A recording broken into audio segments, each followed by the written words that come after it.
কাউকে বিনা কারণে কষ্ট দিলে সেটা ঠিকই ফিরে আসে, আজ না হয় কাল। তুমি ভাবো কেউ দেখছে না, কেউ বলছে না, কিন্তু জীবনের নিজস্ব এক বিচার ব্যবস্থা আছে, নীরব অথচ নির্ভুল।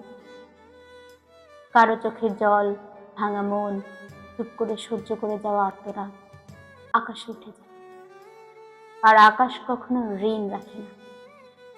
যাকে তুমি দুঃখ দিলে সে হয়তো কিছু বলেনি, কিন্তু তার কষ্ট ফিরেই আসবে, হয়তো তোমার জীবনে কোনো না কোনো রূপে। হয়তো তখন তুমি বুঝতে পারবে না কেন এমন হবে। জীবন সব হিসাব রাখে।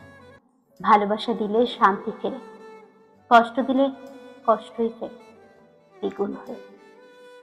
তাই যদি ভালো না বাঁচতে পারো, অন্তত কষ্ট দিও। তাই যদি ভালো না বাঁচতে পারো, তবে কষ্ট দিও না।